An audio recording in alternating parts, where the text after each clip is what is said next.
அவர் ஒரு வார்த்தை என்னோடு கூட பேசுவார். எத்தனை பேர் விசுவாசிக்கிறீங்க? அவர் பேசுகிற தேவன். எசேக்கியேல் புத்தகம் 37ஆம் அதிகாரம். எசேக்கியேல் 37 1வது வசனம் வாசிப்போம்.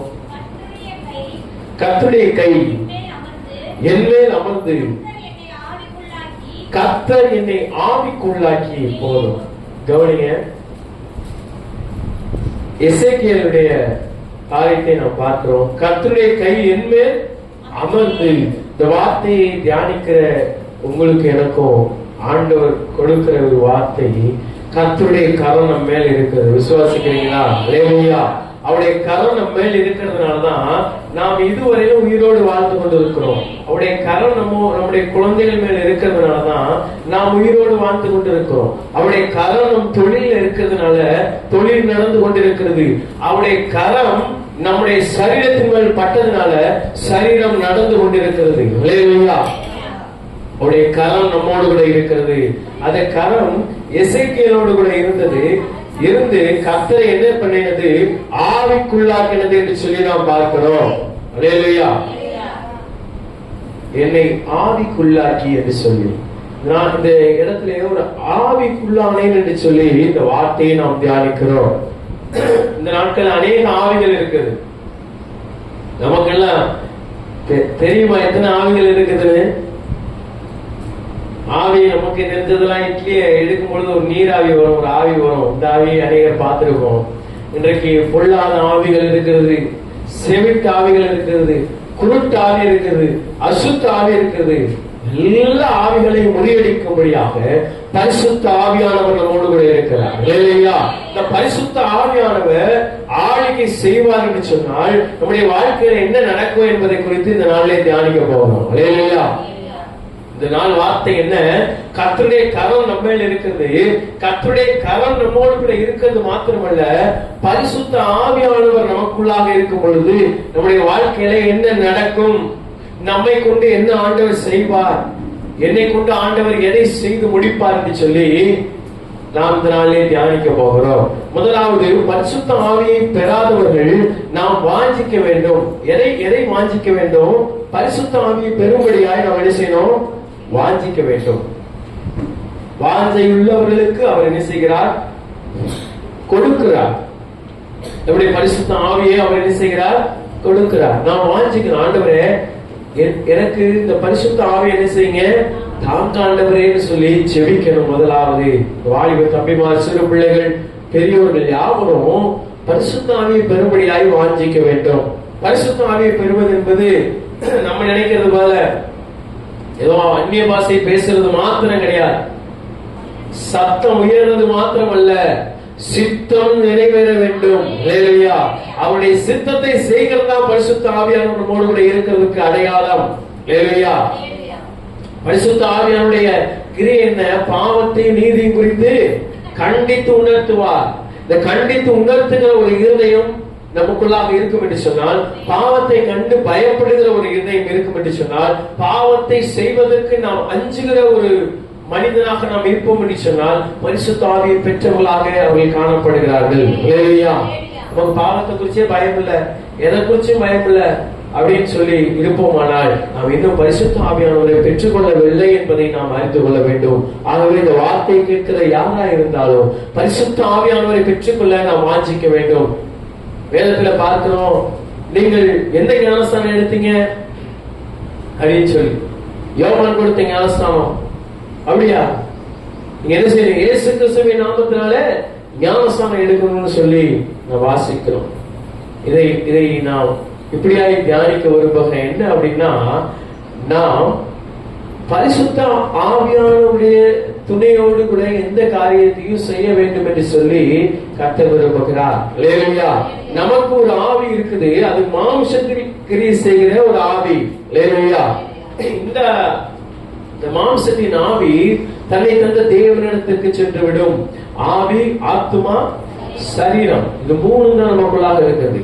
ஆவி, ஆத்துமா, சரீரம். இந்த ஆத்துமாவும் ஆவியும் ரொம்ப கவனமாய் நாம் என்ன செய்ய வேண்டும்? கையாள வேண்டும். இந்த ஆவி தன்னை தந்த தேவனிடத்துக்கு போய்விடும்.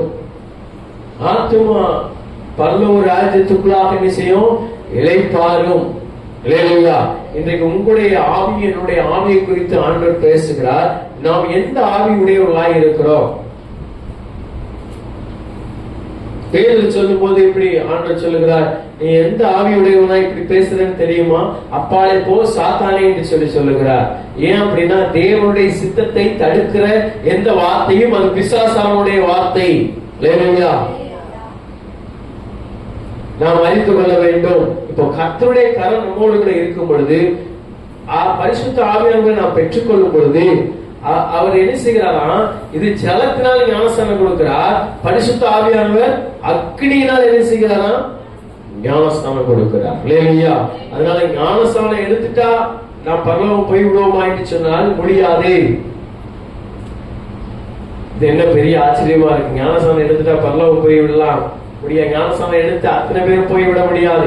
ஞானஸ்தானம் எடுத்து அநேகர் குடிகாரர்களாகவும் வேசிக்காரர்களாகவும் என்ன செய்யறாங்க? அநேகர் வாழ்ந்து கொண்டிருக்கிறார்கள். இந்த வாழ்க்கையை ஆண்டவர் பார்க்கிறார். பரிசுத்த ஆவியானவரை பெற்றுக் கொண்டவர்களால் அப்படியாய் வாழ முடியாது. அவர் வாழ விட மாட்டார். இது வார்த்தை ரொம்ப கடினமா இருக்கும். வாழ விட மாட்டாரா அப்படின்னு சொல்லி. ஆமா, பாவத்தோடு வாழ விட மாட்டார் பரிசுத்த ஆவியானவர். இல்லையா? அவர் கண்டித்து உணர்த்துவார். பரிசுத்த ஆவியானவரை பெற்றுக் கொண்டவன் ஒரு பாவத்தை மீறி செய்திருப்பானால் நான் விசுவாசிக்கிறேன், அவனுக்கு இரவுல தூக்கமே வராது. நான் இப்படி செஞ்சிட்டேனே சொல்லி இரவுல தூக்கம் வராதபடி புலம்பிக் கொண்டிருப்பான். அவனே பரிசுத்த ஆவியை பெற்றவன். என்ன செய்தாலும் இருதயத்துல குத்தப்படாம இஷ்டம் போல் வாழ்கிறவன் அவன் உலகத்தின் ஆவியை பெற்றவன். இப்போ ஆண்டுடைய வார்த்தை கேட்கிற நீங்கள் நானும் பரிசுத்த ஆவியானவரை பெற்றுக் கொள்ளும்படியாய் வாஞ்சிக்க வேண்டும். முதலாவது, ஆண்டவரே எனக்கு பரிசுத்த ஆவியை கொடுங்க ஆண்டவரே என்று சொல்லி, பரிசுத்த ஆவியானவர் அவர் நாம் நினைப்பதற்கு வேண்டிக் கொள்வதற்கு அதிகமான காரியங்களை நம்முடைய வாழ்க்கையில அவர் செய்கிறவராக இருக்கிறார். சங்கீதம் 106:3 வாசிங்களேன். சங்கீதம் 106:3.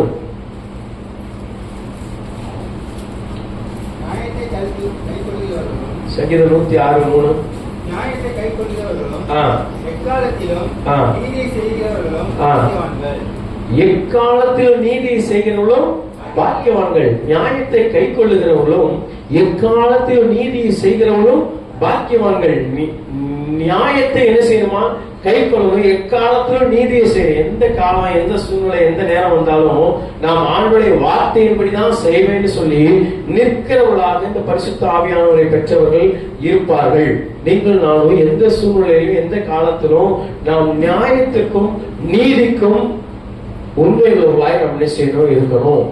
கர்த்தருடைய வார்த்தை என்ன சொல்லுகிறதோ அந்த வார்த்தைக்கு கீழ்ப்படிந்து நியாயமாய் செயல்பட வேண்டும். அநியாயம் செய்கிறவன் அநியாயம் செய்கிறவன் இன்னும் அநியாயம் செய்யட்டும்.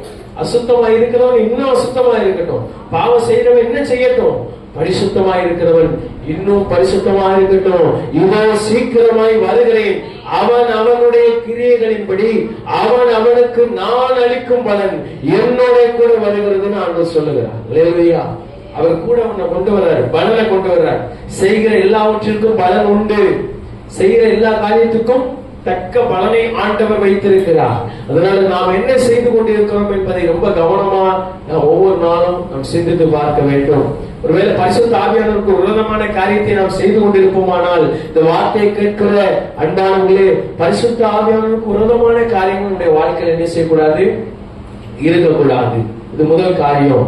இன்னொரு வசனத்தை நாம் வாசிக்க கேட்போம். லூக்கா 4:14 வசனம். லூக்கா 4:14. பின்பு இயேசு ஆவியானவருடைய பலத்தினாலே கலிலேயாவுக்கு திரும்பி போனார். அவருடைய கீர்த்தி சுற்றிலும் இருக்கிற தேசமெங்கும் பரவிற்று.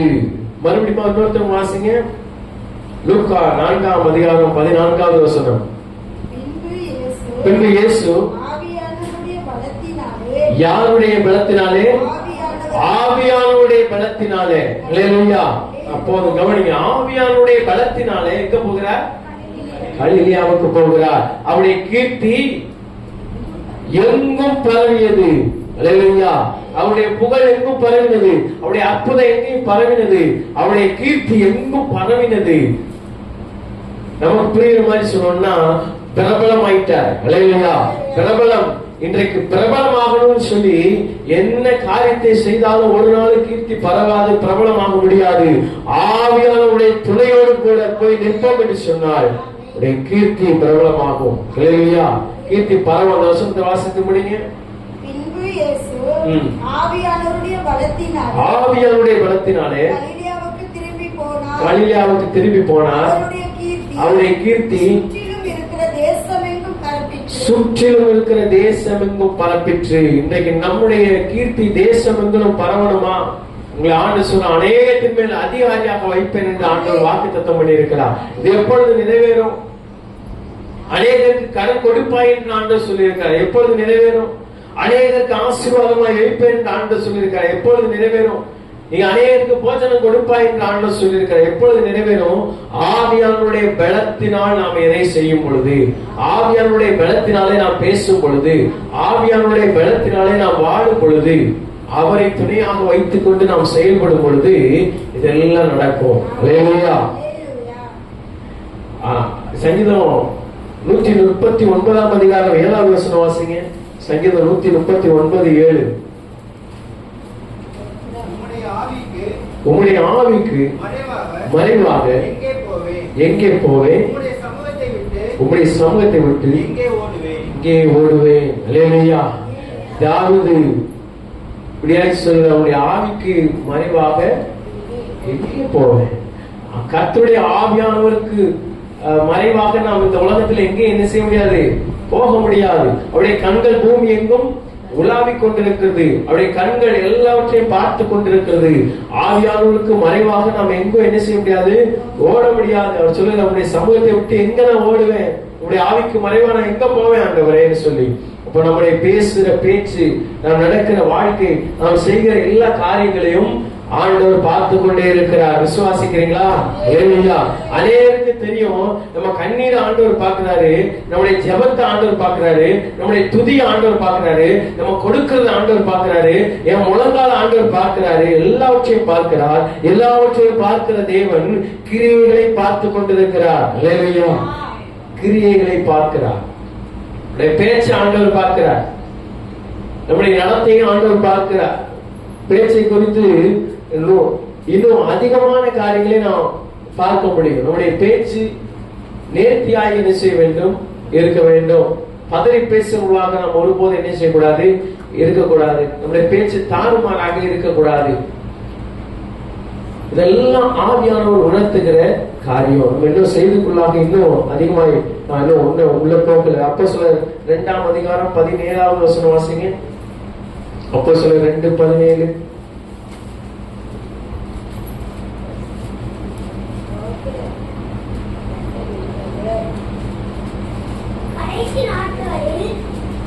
கடைசி நாட்களில் மாம்சமான யாவர் மேலும் என் ஆவியை ஊற்றுவேன். உங்கள் குமாரரும் உங்கள் குமாரத்திகளும் தீர்க்க தரிசனங்களே, உங்கள் வாலிபர் தரிசனங்களை அடைவார்கள். போதும். கடைசி நாட்களிலே மாம்சமான யாவர் மேலும் என் ஆவியை ஊற்றுவேன் என்று ஆண்டவர் சொல்லியிருக்கிறார். ஆவியானவர் எங்கே ஊற்றப்படுகிறாரோ அங்கே என்ன இருக்கும்? தீர்க்க தரிசனம் இருக்கும். அல்லேலூயா. அங்கே நீதி நிறைவேற்றப்படும். அங்கே அற்புதங்கள் நடக்கும். அடையாளங்கள் உண்டாகும். எனவே நாம் பரிசுத்த ஆவியானவரை பெறும்படிக்கு நாம் அதிக வாஞ்சை உள்ளவர்களாக இருக்க வேண்டும். இது முதல் காரியம். அந்த பரிசுத்த ஆவியானவரை நாம் பெற்றுக்கொள்ளும் பொழுது என்ன நடக்குது அப்படிங்கிறத இப்ப நம்ம அடுத்தபடியாய் நாம் தியானிக்க போகிறோம். அதுல எசேக்கியேல் 37ஆம் அதிகாரம் 4வது வசனம். அப்பொழுது அவர் இந்த எலும்புகளை குறித்து தீர்க்க தரிசனம் உரைத்து, முதலாவது வசனத்தில் நான் பார்த்தோம், கர்த்தருடைய கை என் மேல் அமர்ந்து கர்த்தர் என்னை ஆவிக்குள்ளாக்கினார். அப்போ கர்த்தருடைய கரம் நம்ம கூட இருந்து கர்த்தருடைய பரிசுத்த ஆவியானவர் நம்மோடு கூட ஆளுகை செய்யும் பொழுது என்ன நடக்குது? தீர்க்க தரிசன வரத்தை ஆண்டவர் கொடுக்கிறார். அல்லேலூயா. இன்னைக்கு ஆண்டவர் சொல்லுகிறார், நீங்கள் தீர்க்க தரிசன வரத்தை நாடுங்கள் என்று சொல்லி, தீர்க்க தரிசன வரத்தை நாடுகள் என்று சொல்லி. இன்னைக்கு அநேக கள்ள தீர்க்க தரிசிகள் எழும்பி அநேக வார்த்தைகளை சொல்லிக் கொண்டிருக்கலாம். ஆனால் ஆண்டவருடைய வார்த்தை தீர்க்கமான தரிசனத்தை குறிக்கிறதா இருக்கிறது. அந்த தரிசனத்தை எதை வைத்து அறிய முடியும்? கர்த்தருடைய கரமும் கர்த்தருடைய ஆவியானவரும் இருந்து சொல்லுகிற வார்த்தை அது தீர்க்கமான வார்த்தையாக இருக்கும். அது அந்த வார்த்தை எப்படிப்பட்ட காரியங்களை செய்தா? 2வது வசனத்தை வாசிக்கிறேன். சுற்றி நடக்க பண்ணினார். எசேக்கியேல் சொல்லுகிறார், கர்த்தருடைய கரை என் மேல இருந்துச்சு, நான் ஆவிக்குள்ளானே. அவர் என்னை எங்க கொண்டு போனாரா? எலும்புகள் நிறைந்த ஒரு பள்ளத்தாக்கின் நடுவில் நிறுத்தி. அல்லேலூயா. ஒரு பெரிய பள்ளத்தாக்கு, சுத்தி என்ன இருக்குது? எலும்பு இருக்குது, எலும்பா இருக்குது. இந்த சுடுகாட்டுக்கெல்லாம் போயிருப்பீங்கன்னு நினைக்கிறேன். எலும்பு அங்கங்க சதுரி கிடக்கு பார்த்திருக்கிறீங்களா? எலும்புகளா கிடக்கு. இதே போல எசேக்கியேலுக்கு ஆண்டவர் ஒரு பள்ளத்தாக்கு, பெரிய பள்ளத்தாக்கு, அதுல கொண்டு போய் நிறுத்துகிறார். அதுல சுற்றிலும் என்ன கிடக்குது? எலும்புகள். அத பாருங்க, சுற்றி நடக்க பண்ணினாரா? எலும்புகள் மத்தியில நடக்க பண்ணினார். நடந்தா எங்க பார்த்தாலும் எலும்பா செதறி கிடக்குது, எலும்பா கிடக்குது. அது நடக்க பண்ணினார். 2வது வசனம், இதோ பள்ளத்தாக்கின் வெட்டவெளியிலே இந்த எலும்புகள் மகா திரளாய் கிடந்தது. திரளானா நிறைய எலும்புகளா கிடக்குது. நிறைய எலும்பு, எங்க பார்த்தாலும் எலும்பா கிடக்குது. மிகவும் உலர்த்ததா இருந்தது. காஞ்சு போய் கிடந்தது. எலும்புலாம் என்ன செய்யுது? காஞ்சு போய், எலும்பு காஞ்சா பார்த்திருப்பீங்க தானே? காஞ்சு போய் உலர்த்ததாய் கிடக்கிறது. அவர் என்னை நோக்கி, மனுபுத்திரனே, இந்த எலும்புகள் உயிரடையுமா? இப்ப நம்ம கேட்கிறேன், இப்ப எலும்பா கிடக்குது எங்கேயாவது, அந்த எலும்புக்கு உயிர் வருமா? இந்த பக்கம் வராதுன்றீங்க, இந்த பக்கம் வரும்ன்றீங்க. எலும்புக்கு உயிர் வருமா? வெறும் எலும்பு இருக்குது. இப்போ இதுதான் எசேக்கியேல் இடத்துல ஆண்டவர் என்ன செய்கிறாரு? கேட்கிறாரு. இந்த எசேக்கியேல் ஞானமாய் ஒரு பதிலை சொல்லுகிறார். கேட்டார். அதற்கு நான், ஆண்டவரே, தேவரீர் அதை அறிவீர். அல்லேலூயா. உங்களுக்கு தான் தெரியும் ஆண்டவரேன்னு சொல்லுகிறார். அல்லேலூயா. அநேக இடங்கள்ல நாம் பதில் இப்படி சொல்ல கற்றுக்கொள்ள வேண்டும். அல்லேலூயா.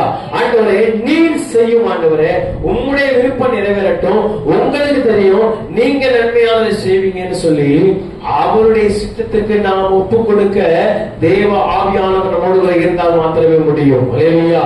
அப்பதான் அவருடைய சித்தம் நிறைவேறும். அப்ப பரிசுத்த ஆவியானவர் நமக்குள்ள இருக்கும் பொழுது எப்படிப்பட்ட ஒரு ஜெபம் வரும்? ஆண்டவரே, நீங்க செய்யுங்க, உங்களுக்கு தான் தெரியும், எனக்கு எதுவுமே தெரியாதுங்கிற வார்த்தை எப்ப வரும்? பரிசுத்த ஆவியானவரை பெற்றவுடைய இருதயத்திலே வரும். அல்லேலூயா. எனக்கு தெரியாதுங்க, அவருக்கு தான் எல்லாம் தெரியும். அல்லேலூயா. எல்லாம் தெரிந்தவர் போல் பேசுகிறது நன்மை அல்ல. ஆண்டவர் சொல்லுகிறார், எதையுமே அவருடைய சித்தத்தின்படி என்ன செய்யணும்? ஒப்பு கொடுக்கணும். ஆண்டவரே, என்னுடைய வாழ்க்கையில் எனக்கு எதுவும் தெரியாது ஆண்டவரே, நீர் செய்யும், நீர் நடத்தும், நீர் பாதுகாத்துக் கொள்ளும் சொல்லி அவருடைய சித்தத்தின்படி ஒப்பு கொடுப்பதற்கு பரிசுத்த ஆவியானவர் உதவி செய்வார். முதல் காரியம். இல்லையா? நமக்கு ஒரு இஷ்டம் இருக்கும், அப்படித்தானே? நமக்கு ஒரு இஷ்டம் இருக்கும். என்ன இஷ்டம் இருக்கும்? ஒரு 20 லட்சம் ரூபாய் கார்ல போகணும் அப்படின்னு சொல்லி ஒரு இஷ்டம் இருக்குன்னு வைங்களேன். ஆனா ஆண்டவருக்கு என்ன இஷ்டம்னா, நான் இப்படியாவது சொல்லுகிறேன், 50 லட்சம் ரூபாய் கார்ல போகணும்னு இஷ்டமா? இப்ப எது நடக்கணும்? அருமையா சொல்றாங்க, அவருடைய சித்தம் தான் நடக்கணும். அல்லேலூயா. அவருடைய சித்தம் நடக்க வேண்டும். அதனாலதான் அவருடைய சித்தத்துல ஒப்பு கொடுக்கும் பொழுது நாம் நம்முடைய எண்ணம் எப்படி இருக்கும்? குறுகியதா இருக்கும். அவருடைய கை குறுகியதா இருக்காது. அப்ப பரிசுத்த ஆவியானவரை பெற்றுக்கொண்டவுடைய ஜெபம் எப்படியா இருக்கும்? ஆண்டவரே, நீர் விரும்புகிறது என்னுடைய வாழ்க்கையில செய்யுங்க, உங்களுக்கு எல்லாமே தெரியும் ஆண்டவரே. இப்போ அந்த எசேக்கியேல் வார்த்தை வைக்கலாம், அதெல்லாம் உயிர் வராது அப்படின்னு சொல்லி வச்சாரா? இல்ல, ஆண்டவரே உங்களுக்கு தான் தெரியும். ஏன்னா நீங்க நினைச்சீங்கன்னா வர வைக்கவும் முடியும், வர வைக்காம இருக்கவும் முடியும். அல்லேலூயா. அப்படியாய் சொல்லுகிறார். அதற்கு நான் கர்த்தராகிய ஆண்டவரை தேவரீர் அறிவீர் என்றேன். அப்பொழுது அவர், வாசிங்க, இந்த எழுப்புகளை குறித்து தீர்க்க தரிசனம் உரைத்து அவைகளை பார்த்து சொல்ல வேண்டியது என்னவென்றால், உலர்ந்த எலும்புகளே கர்த்தருடைய வார்த்தையை கேளுங்கள். ஆண்டவர் சொல்லுகிறார் எசேக்கியேலை பார்த்து, நீ இந்த எலும்பெல்லாம் பார்த்து என்ன சொல்லணும்? கர்த்தருடைய வார்த்தையை கேளுங்கள்னு சொல்லி தீர்க்க தரிசனமா சொல்லு அப்படிங்கிறார். அல்லேலூயா. உலர்ந்த எலும்புகளுக்கும் ஆண்டவருடைய வார்த்தை கேட்கும். அல்லேலூயா. மரித்தவர்கள், முதலாவது கிறிஸ்துவுக்குள் மரித்தவர்கள் என்ன செய்வாங்கன்னா எழுந்திருப்பார்கள். உலர்ந்த எலும்புகளுக்கும் கர்த்தருடைய வார்த்தை கேட்கும். நான் விசுவாசிக்கிறேன், நம்ம உலர்ந்த எலும்புகளா இல்ல, சதையும் மாம்சமும் ஆன எலும்புகளாய் நாம் இருக்கிறோம். உலர்ந்த எலும்புகளுக்கே கர்த்தருடைய வார்த்தை கேட்கும் என்று சொன்னால், மாம்சமும் சதையும் ரத்தமும் கலந்த எலும்புள்ள நம்முடைய சரீரத்துக்கு கர்த்தருடைய வார்த்தை கேட்குமா? கேட்காதா? கேட்கும். அதற்கு என்ன செய்யணும்? கீழ்ப்படிய வேண்டும். அல்லேலூயா. எசேக்கியேலை பார்த்து, இந்த எலும்புகளை பார்த்து நீ சொல்லு, கர்த்தருடைய வார்த்தையை கேளுங்கள். இந்த எலும்புகளை நோக்கி, இதோ உங்களுக்கு ஆவியை பிரவேசிக்கப்படுவேன், அப்பொழுது உயிரடைவீர்கள். அல்லேலூயா. ஆண்டவர் தீர்க்க தரிசனமாய் எசேக்கியேலை பார்த்து இந்த எலும்புகளை பார்த்து சொல்லுகிறார். எலும்பு பார்த்து சொல்லு, நான் உங்களுக்குள்ள என்ன செய்வேன்? கர்த்தருடைய வார்த்தையை கேளுங்கள். எலும்புகளை நோக்கி, இதோ நான் உங்களுக்குள் ஆவியை பிரவேசிக்க பண்ணுவேன். அல்லேலூயா. அப்ப உலர்ந்த எலும்புகள்லாம் எப்ப உயிர் உள்ளதாகுது? ஆவி வரும் பொழுது, அவருடைய வார்த்தை வரும் பொழுது. இன்றைக்கு நம்முடைய வாழ்க்கையில உலர்ந்த காரியங்கள் கூடி வருவதற்கு எது தேவை? கர்த்தருடைய வார்த்தை தேவை. அல்லேலூயா. பரிசுத்த ஆவியானவர் தேவை. அதுல 7வது வசனம் வாசிங்க. எனக்கு கட்டளையிட்டபடியே தீர்க்க தரிசனம் உரைத்தேன். நான் தீர்க்க தரிசனம் உரைக்கையில் ஒரு இரைச்சல் உண்டாயிற்று. இதோ அசைவு உண்டாகி ஒவ்வொரு எலும்பும் தன் தன் எலும்போடு சேர்ந்து கொண்டது. அல்லேலூயா. கரங்களை தட்டி தேவனுடைய நாமத்தை நாம் மகிமைப்படுத்துவோம். அல்லேலூயா. ஒவ்வொரு எலும்பும் அங்கங்க பீஸ் பீஸா கிடக்கிற அத்தனை எலும்பும் ஒன்னோடு ஒண்ணு சேர்ந்து கொண்டது. தன் தன் எலும்போடு சேர்ந்து கொண்டது. அல்லேலூயா. கர்த்தருடைய வார்த்தையை கேட்டோன்னு சொன்னா, கர்த்தருடைய வார்த்தை வெளிப்பட்டது என்று சொன்னார், கர்த்தருடைய ஆவியானவர் நம்மோடு கூட இருந்து செயல்படுவார் என்று சொன்னால், சேராத அத்தனையும் சேரும். அல்லேலூயா. விசுவாசிக்கிறீங்களா? சேராத எல்லாம் சேரும்.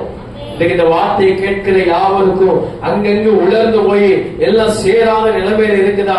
வந்து சேராத நிலைமையில் இருக்கிற அத்தனையும் சேர்க்க என் தேவனால் கூடும். அல்லேலூயா.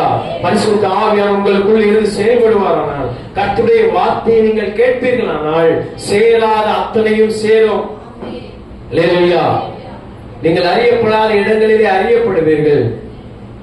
கர்த்தருடைய ஆவியானவருடைய பலத்தினாலே இயேசு கிறிஸ்து கொண்டு போகப்பட்ட பொழுது அவருடைய கீர்த்தி தேசமெங்கும் பரவினது.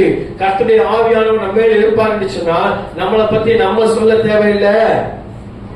நம்மளை பற்றி அநேகர் சாட்சி கொடுக்கிற அளவுக்கு ஆண்டவர் உணர்த்துவார். அல்லேலூயா.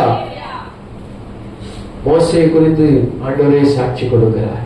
இரண்டாவது காரியம், ஆவியானவர் நம்மோடு கூட இருக்கும் பொழுது சேராத காரியங்கள் சேரும். அல்லேலூயா. முடியாத காரியங்கள் என்ன செய்யும்? முடியும். இப்போ ஆண்டவருடைய வார்த்தையை கேட்கும் பொழுது சேராத அத்தனை காரியங்கள் சேர்ந்து விடுகிறது. இந்த எலும்புகள் என்ன செய்கிறது? சேர்ந்தது. 9வது வசனம்.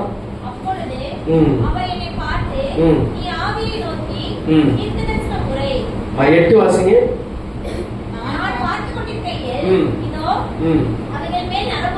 அந்த எலும்புக்கு மேல எலும்பெல்லாம் கூட்டி சேர்ந்தது. எலும்புக்கு மேல என்ன வருது? நரம்புகளும் மாமிசமும் உண்டாயிருது. நான் சொல்றத கற்பனை பண்றீங்களா? எலும்பு அங்கங்க செதறி கிடக்குது. ஆண்டவர் ஒரு வார்த்தை சொல்லுகிறார், அங்கங்க செதறி கிடக்குற எலும்பெல்லாம் சேர்ந்து ஒண்ணாகுது. அது மேல என்ன ஆகுது? மாம்சம் உருவாகுது, நரம்புகள் உருவாகுது, சதை உருவாகுது. உருவாகி இப்ப எப்படி இருக்குது? கர்த்தருடைய வார்த்தையை மட்டும் கேட்டு அதை என்ன செய்யுது? உருவாய் அப்படியே இருக்குது. தொடர்ந்து வாசிங்க. உண்டாயிற்று. மேல்புறம் எங்கும் தோலினால், தோல் நமக்கு தெரியும் தானே, தோலினால் மூடப்பட்டது. அப்போ எலும்பெல்லாம் ஒண்ணு சேர்ந்தாச்சு, சதை உருவாயிடுச்சு, ரத்தம் உருவாயிடுச்சு, நரம்பு உருவாயிடுச்சு, தோல்ல மூடியாச்சு. இப்போ ஒரு முழு சரீரம் ரெடி ஆயிடுச்சு. அல்லேலூயா. முழு சரீரம் ரெடி ஆயிடுச்சு. இப்ப அடுத்த கட்டமா ஆண்டவர் என்ன செய்கிறார்? ஆனாலும் அவைகளில் ஆவி இல்லாது இருந்தது. சொல்லுங்க பாப்போம். அவைகளில் ஆவி இல்லாது இருந்தது. இன்றைக்கு அநேக இப்படிதான் இருந்து கொண்டிருக்கிறோம். என்ன ஆயிடுச்சு? கர்த்தருடைய வார்த்தையை கேட்டு எல்லாம் உருவாயாச்சு, எல்லாம் சேர்ந்தாச்சு, ஆனால் ஆவி இல்லாமல் இருக்கிறோம். ஆவியிலே அனலாயிருங்கள் என்று சொல்லி ஆண்டவர் சொல்லுகிறார். இல்லையா? ஆவியில் எப்படி இருக்குமா? அனலா இருக்கணுமா? நீ அனலா இருந்தா பக்கத்துல வருவதற்கு யோசனை வரும். இல்லையா? விசுவாசம் பக்கத்துல வருவதற்கு என்ன செய்யணும்? யோசிக்கணும். ஆவியிலே அனலாய் இருங்கள் என்று சொல்லி ஆண்டவர் சொல்லுகிறார். ஜெபத்திலே விழித்திருங்கள். இந்த வார்த்தையை கேட்கிற அநேக வாழ்க்கையில் எப்படி இருக்குன்னா, எலும்புகள் சேர்ந்தாச்சு, சதை உருவாக்கியாச்சு, நரம்பு வந்துருச்சு, தோலினால் மூடப்பட்டு அப்படியே பொம்மை போல இருந்து கொண்டிருக்கிறோம். ஆண்டவர் சொல்லுகிறார், அப்படியே மாம்சமாய் இருப்பது அவருடைய சித்தம் அல்ல. அந்த மாம்சமாகிய சரீரத்திலே ஒரு கிரியை செய்ய தேவன் வல்லமுள்ளவராய் இருக்கிறார். அல்லேலூயா. இந்த வார்த்தை கேட்கிற அநேகருடைய வாழ்க்கையில இதுவரை நம்முடைய வாழ்க்கை வெறும் மாம்சமாய் வெறும் சரீரமாய் மாத்திரம் இருக்கலாம். இந்த வார்த்தையை நான் விசுவாசிக்கிறேன். நம்முடைய ஆவிக்குரிய ஒரு வாழ்க்கையை அது மாற்றுகிறதாய் இருக்கும். அல்லேலூயா. தொடர்ந்து வாசிங்க. ஆனாலும் அவைகளில் ஆவி இல்லாது இருந்தது. இப்ப வெறும் சரீரம் மட்டும் இருக்குது. சரீரத்துக்குள்ள என்ன இல்ல? ஆவி இல்ல, உயிர் இல்ல. இன்றைக்கு அநேக விசுவாசிகளா இருக்கிறோம், ஆனா உள்ள என்ன இல்ல? சொல்லுங்க. விசுவாசம் இல்ல. இல்லையா? அநேக தீர்க்கதரிசிகள் என்று சொல்லப்படுகிறோம், ஆனா உள்ள என்ன இல்ல? சொல்லுங்க. தீர்க்கதரிசனம் இல்ல. நான் பரிசுத்தமானவர் என்று சொல்லப்படுகிறோம், ஆனா உள்ள என்ன இல்ல? பரிசுத்தம் இல்ல. நான் நல்லவே அப்படின்னு சொல்லப்படுகிறேன், ஆனா உள்ள என்ன இல்ல? நல்ல குணங்கள் இல்ல. நான் பொய்யுரையாதவன் அப்படின்னு சொல்லப்படுகிறேன், ஆனா உள்ள என்ன இல்ல? பொய் சொல்லாம இல்ல. நான் தப்பே பண்ணல அப்படின்னு சொல்லப்படுகிறோம், ஆனா உள்ள தப்பு இல்லாம இல்ல. உள்ள மாறணும்னு ஆண்டவர் ஆசைப்படுறாரு. பக்கத்துல உள்ள கருத்தை பிடிச்சு சொல்லுங்க. உள்ள மாறணும். புடிங்க. உள்ள மாறணும், உள்ளமும் மாறணும். அல்லேலூயா. இப்போ சரீரம் உருவாயிடுச்சு. உள்ள இருந்த எலும்புகளை கூட்டி சேர்க்க என் தேவனால் கூட அவருக்கு லேசான காரியம். அந்த எலும்பு எத்தனை நாள் ஆனாலும் பரவாயில்ல, செத்து நாரி போய் 4 நாள் கல்லறைக்குள்ள இருந்தாலும் கல்லறையை திறக்கிறது அவருக்கு லேசான காரியம் அல்ல. அல்லேலூயா. அவருடைய கல்லறை இன்றைக்கும் திறக்கப்பட்டதாக இருக்கிறது. என் இயேசுக்கு கல்லறையை திறக்கிறது லேசான காரியம். அல்லேலூயா. கல்லறையே திறக்க தெரிந்த என் ஆண்டவருக்கு உன் வாழ்க்கையில திறக்காததை திறப்பார். விசுவாசிக்கிறீங்களா? நிச்சயமாக அவர் செய்து முடிப்பார். எப்ப செய்வாராம்? ஆவி உள்ள இருக்கும் பொழுது. இந்த ஆவியானவரை பெற்றுக்கொண்டு நாம் செயல்படும் பொழுது, பரிசுத்த ஆவியானவர் நம்மை கண்ட்ரோல் பண்ணும் பொழுது, பாவத்தை நீதியை குறித்து கண்டித்து உணர்த்தப்பட்டவர்களாய் நாம் நடக்கும் பொழுது நடக்காதது நடக்கும். அல்லேலூயா. இதுவரை சரீரமாய் இருந்தாலும் ஆனாலும் அதற்குள்ளாக ஆவி இல்லாது இருந்தது. இதுவரை நம்ம ஆசீர்வதிக்கப்பட்டவர்களாய் இருந்தாலும் உள்ள என்ன இல்ல? ஆவி இல்ல. இதுவரையில் எல்லாம் முழுமையாக்கப்பட்டிருந்தாலும் உள்ள ஆவி இல்ல. எல்லாம் நிறைவாக இருந்தாலும் உள்ள ஆவி இல்ல. அதாவது மனிதன் முகத்தை பார்க்கிறான், தேவனோ இருதயத்தை பார்க்க. அவர் உள்ள இருக்கிறத பார்ப்பாரு, வெளியே இருக்கிறத பார்க்க மாட்டார். இல்லையா? மனுஷன் வெளியே இருக்கிறத பார்ப்பான், ஆண்டவர் உள்ள இருக்கிறத பார்ப்பாரு. இல்லையா?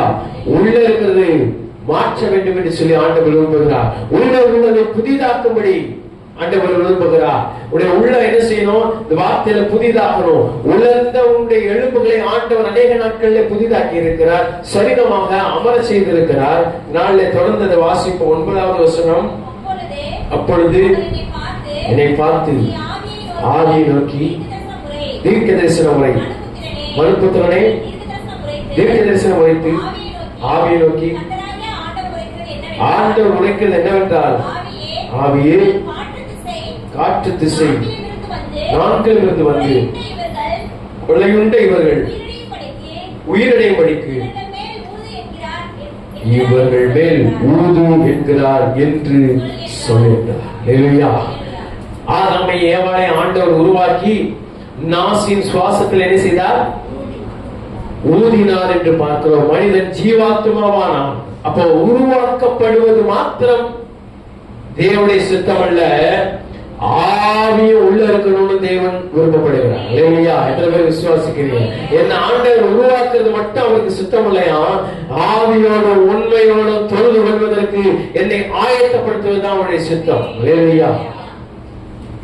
ஆவியோடு உண்மையோடு தொழுது கொள்வதற்கு நாம் ஆயத்தப்பட வேண்டும்.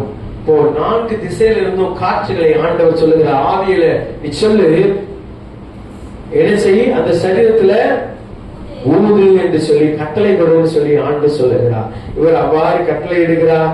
கட்டளை இடும் பொழுது என்ன நடக்கு தெரியுமா? 10வது வசனம் வாசிங்க. கற்பிக்கப்பட்டவன் தீர்க்க தரிசனம் உரைத்தேன், அப்பொழுது அவருக்குள் பிரவேசிக்க அவர்கள் வீரடைந்து காலூன்றி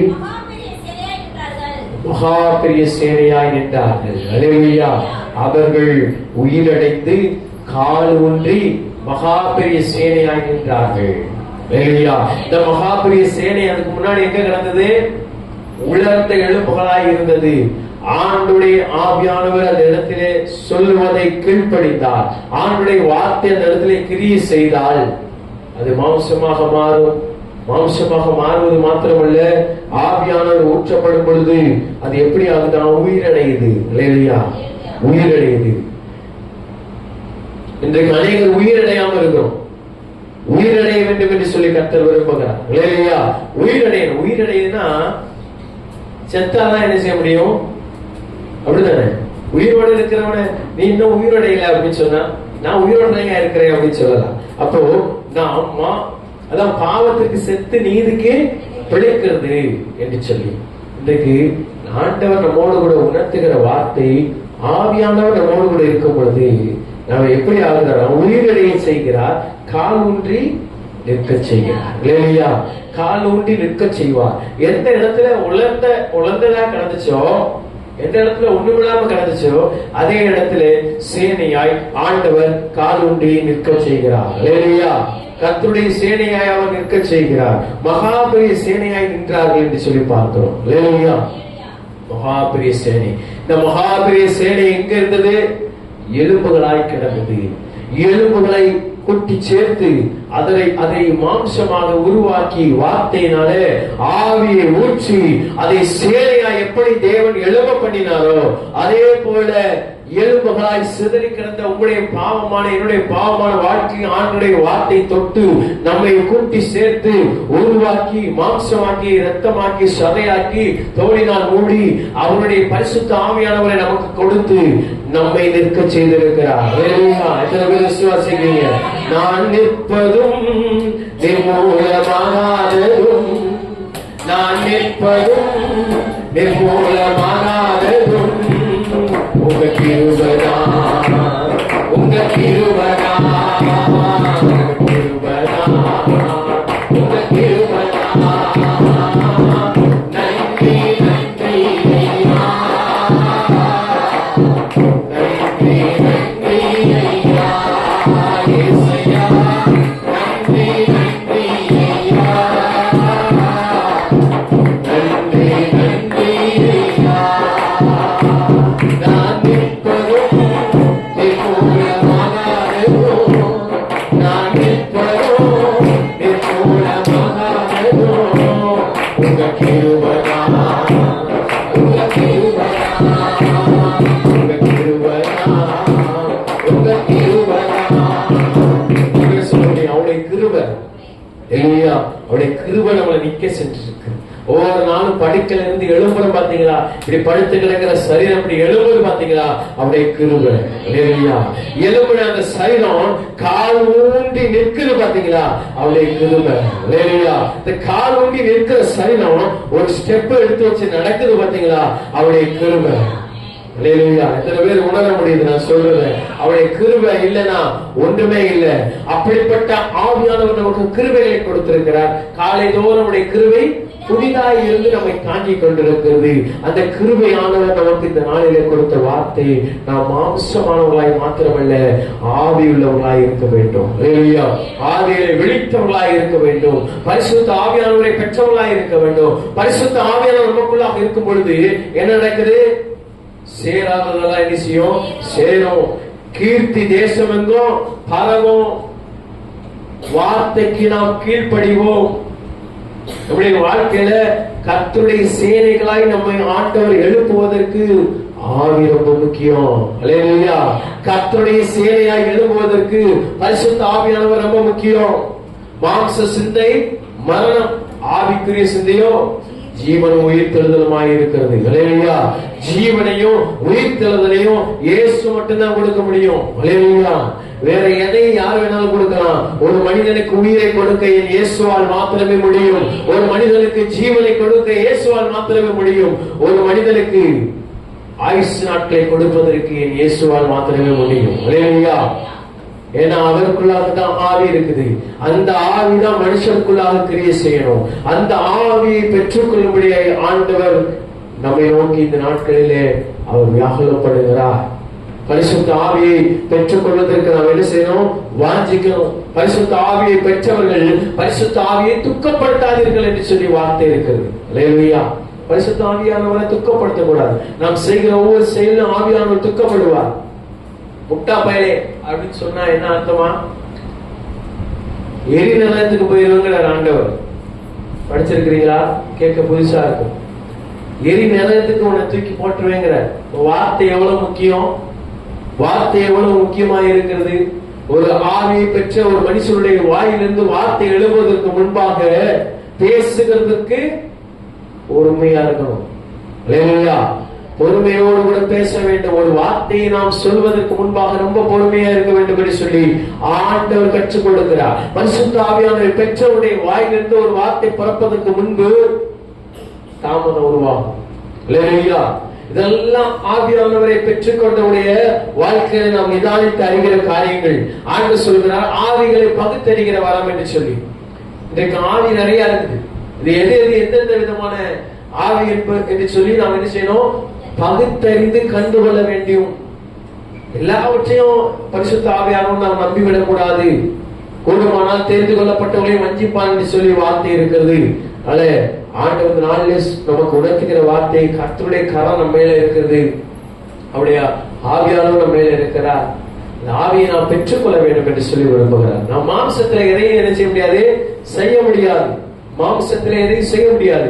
அந்த சீசர்கள் அநேக இடங்கள்ல சீசர்கள் எங்க போய் தைரியமா அப்போஸ்தலர் 3ஆம் அதிகாரம், அந்த 4ஆம் அதிகாரம், 2ஆம் அதிகாரம், இது எல்லாவற்றிலும் நாம் அநேக காரியங்களை பார்க்கிறோம். அப்போஸ்தலர் 2:17 வாசிங்க.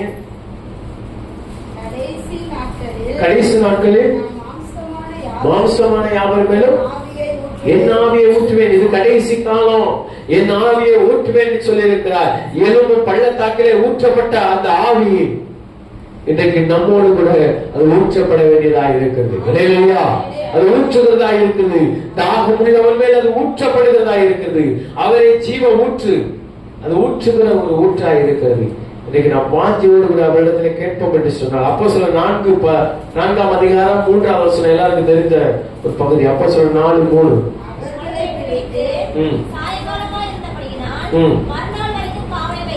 காவலில் வைத்தார்கள். அப்போ காவலில் இருந்து விடுபடுவதற்கு ஆவியானவர் தேவை, உதவி செய்வார். அல்லேலூயா. சங்கிலிகள் உடைக்கப்படுவதற்கு ஆவியானவர் தேவை. இடம் அசைக்கப்படுவதற்கு ஆவியானவர் தேவை. அல்லேலூயா. ஆவியானவரை நாம் பெற்றுக்கொள்ள வேண்டும். ஆவியானவரை நாம் பெற்றுக்கொள்வதற்கு நாம் வாஞ்சி உள்ளா இருக்கணும். ஆண்டவரே, என்னுடைய வாழ்க்கையில எல்லாம் பரிசுத்தமா இருக்கணும் விருப்பம். அல்லேலூயா. எல்லாம் பரிசுத்தம். ஏன்னா அவர் பரிசுத்தம். பரிசுத்தமானவர் எங்க இருப்பாரு? பரிசுத்தமான இடத்துலதான் இருப்பார். அல்லேலூயா. பரிசுத்தமானவர் பரிசுத்தமான இடத்திலே தான் இருப்பார். அவர் பரிசுத்தம் இல்லாத இடத்திலே அவர் இருக்க மாட்டார். எனவே நம்முடைய பேச்சில், நம்முடைய செயல், நம்முடைய சிந்தனையில எல்லாவற்றிலும் பரிசுத்தம் வேண்டும். பரிசுத்தம். சேனைகளின் கர்த்தர் பரிசுத்த பரிசுத்த பரிசுத்த. பரிசுத்தராய் இருக்கிறபடினாலே அந்த பரிசுத்த ஆவியை பெற்றுக்கொள்ளும்படியாய் நாம் வாஞ்சிப்போம். பரிசுத்த ஆவியை பெற்றுக்கொண்டவர்கள் அந்த பரிசுத்த ஆவியானவரை துக்கப்படுத்தாதபடிக்கு ஒவ்வொரு நாளும் நம் வாழ்க்கையில கடைபிடிப்போம். இந்த நாளிலே கற்றுக்கொண்ட காரியங்களை நான் மறுபடியும் ஞாபகப்படுத்தி விரும்புகிறேன். எசேக்கியேலுடைய காரியத்தை நாம் தியானித்தோம். அவருடைய மேல் கர்த்தருடைய கரம் இருந்தது. அவரை ஆவிக்குள்ளாக்கினால் ஆவிக்குள்ளான ஒரு மனுஷனால என்ன செய்ய முடியும்? ஆவிக்குள்ளான ஒரு மனுஷனாலதான் என்ன செய்ய முடியும்? நிலைத்து நிற்க முடியும், தீர்க்க தரிசனம் வைக்க முடியும், அந்த வார்த்தைக்கு கீழ்ப்படிய முடியும். ஆண்டவரே உம்முடைய சித்தம் ஆக கடவுள்னு சொல்லி ஒப்பு கொடுக்க முடியும். இந்த ஆவிக்குள்ளாக நாம் இருக்க வேண்டும் என்று சொல்லி கர்த்தர் விரும்புகிறார். அல்லேலூயா. நாம் மாம்சத்திலே செயல்பட்டது போதும், மாம்சத்திலே ஓடினது போதும், ஆவியிலே ஓட வேண்டும் என்று சொல்லி ஆண்டவர் விரும்புகிறார். அந்த ஆவிக்குரிய ஓட்டம், ஆவிக்குரிய கண்கள் திறக்கப்படுமானால், ஆவிக்குரிய கண்கள் திறக்கப்படுமானால், ஆவிக்குரிய கண்கள் திறக்கப்படுவதற்கு முன்னாடி வரையும் அது எப்படி தெரியும்னா வெறும் எலும்பு குப்பையா தான் தெரியும். எப்ப ஆவிக்குரிய கண்கள் திறக்கப்படுதோ அது கர்த்தருடைய சேனையாய் தெரியும். அல்லேலூயா. கர்த்தருடைய சேனையாய் தெரியும். இன்னைக்கு ஆவிக்குரிய கண்கள் நமக்கு திறக்கப்படும். இத்தனை பேர் விசுவாசிக்கிறீங்க? ஆண்டவரே என் ஆவிக்குரிய கண்களை திறங்க ஆண்டவரே. இந்த மாம்சத்துக்குரிய கண்கள் போய் ஆவிக்குரிய கண்கள் திறக்கப்படணும். ஆவிக்குரிய கண்கள் திறக்கப்படும் பொழுது தேசத்திற்காக திறப்பிலே நிற்கிற முழங்கால்களாக நம்முடைய முழங்கால் மாறும். அல்லேலூயா. நம்ம அருகில் உள்ளவர்களுக்காக ஜெபிக்கிற முழங்கால்களாக நம்முடைய முழங்கால்கள் மாறும். நம்முடைய கண்ணீர் பிறருக்காக வடிகிற கண்ணீராக மாறும். அல்லேலூயா. இயேசு கண்ணீர் விட்டார். அவருக்காக ஒரு நாள் கண்ணீர் விடல. அவருக்காக அவர் எங்கேயிருந்து அழுதாரா? அவருக்காக அழுகல. அநேக ஜனங்களை பார்த்து, எருசலேமை பார்த்து கண்ணீர் விட்டார். அல்லேலூயா. அழுகிறவர்களை பார்த்து அழுகிற தேவன். அல்லேலூயா. இன்றைக்கு நம்முடைய கண்களில் கண்ணீர் பிறருக்காக வழிபடி சொன்னால் ஆவியானவர் இருக்கிறார் என்று நாம் அறிந்து கொள்ள முடியும். அல்லேலூயா. ஒரு துன்பப்படுவதை பார்த்து நமக்கு மனம் இறங்குகிற ஒரு சூழ்நிலை வருகிறது என்று சொன்னால் ஆவியானவர் உணர்த்துகிற காரியம். இரக்கமுள்ளவர்கள் பாக்கியவான்கள், அவர்கள் இரக்கம் பெறுவார்கள். இந்த இரக்கம் எங்கிருந்து வருது? ஆவிக்குள்ளாக இருக்கும் பொழுது அந்த இரக்கமான மாம்சத்துல இருந்தா இரக்கம் வராது. மாம்சத்துல இருந்தா என்ன வரும் தெரியுமா? இவன் செஞ்ச பாவத்துக்கு அனுபவிக்கட்டும் அப்படின்னு நினைச்சையும் வரும். என்னைய தானே கள்ள கொண்டு எரிஞ்ச, கை உடைஞ்சிச்சா பத்தியா? இது மாம்ச சிந்தை. ஆண்டவர் சொல்லுகிறார், தீர்க்க தரிசன புஸ்தகங்களை அதிகமாய் வாசிக்கும் பொழுது இந்த ஜனங்கள் சாவதற்கு நான் விரும்பல அப்படிங்கிறார். இந்த ஜனங்கள் சாவதற்கு ஒப்புக் கொடுப்பதற்கு நான் விரும்பவில்லை, அவர்கள் மனமாற வேண்டும் என்று சொல்லி நான் விரும்புகிறேன் என்று சொல்லி ஆண்டவர் சொல்லுகிறார். யோனாவை அதுக்கு தான் அனுப்பும் பொழுது கூட யோனாவே என்ன விரும்புறாரு? ஜனங்க சாகட்டும் விரும்புறாரு. ஆனா ஆண்டவர் விரும்பல. அவருடைய நினைவு வேறு, யோனாவுடைய நினைவு வேறு. இல்லையா? இன்றைக்கு நம்முடைய நினைவு வேறு, ஆண்டவர் நினைக்கிற நினைவு வேறு. என் நினைவுகள் உன் நினைவுகள் அல்ல என்று சொல்லி கர்த்தர் விரும்புகிறார். அவர் எல்லாரையும் நேசிக்கிற கர்த்தர். அவர் பரிசுத்த ஆவியானவரை நமக்கு கொடுக்க விரும்புகிறார். பரிசுத்த ஆவியானவரை நாம் பெற்றுக்கொள்வோம். பெற்றுக்கொண்டவர் துக்கப்படத்தாதபடிக்கு வாழ்வோம். இந்த பரிசுத்த ஆவியானவர் சகலவற்றையும் குறித்து நமக்கு என்ன செய்வாராம்? போதிப்பார் என்று சொல்லி வேதம் சொல்லுது. சகலவற்றையும் குறித்து போதிப்பார். எனக்கு இது தெரியல, அது தெரியல, அது தெரியல, இது தெரியல. எது தெரியலனாலும் தெரிய வேண்டியது ஒன்னே ஒண்ணு, அவருடைய சமூகம். அல்லேலூயா. அறிய வேண்டியது ஒன்னே ஒண்ணு, அவருடைய சமூகத்தை அறிந்தோம் என்று சொன்னால் தெரியாததெல்லாம் ஆண்டவர் தெரிய வைப்பார். பார்க்காததையும் ஆண்டவர் பார்க்க வைப்பார். சேராததையும் ஆண்டவர் சேர வைப்பார். எழுப்பி நிற்காததையும் காலூண்டி எழுப்பி நிற்க வைக்க என் தேவனால் கூடும். அல்லேலூயா. இதெல்லாம் எழுப்பி நிற்காதுன்னு நினைப்போம். லாசரு அப்படிதான் நினைச்சாங்க. செத்து போயிட்டான், மூடியாச்சு, முடிஞ்சு போச்சு, அவ்வளவுதான். ஆனால் ஆண்டவருக்கு வார்த்தை சொன்னால் கல்லறை திறந்து மரித்தவன் உயிரோடு வெளியே வருவான். அல்லேலூயா. எழுப்பி நிக்கவே நிக்காது, இந்த கால் அழுகி போயிடும் நினைச்ச அநேகர் மத்தியிலே அதே காலை கொண்டு ஆண்டவர் நடக்க செய்வார். அல்லேலூயா. பரிசுத்த ஆவியானவர் அப்படியே கிரியை செய்கிற கர்த்தர். கேட்ட வார்த்தைகளை நாம் நினைவில் வைப்போம். ஆண்டவர் பெரிய காரியங்களை செய்வார்.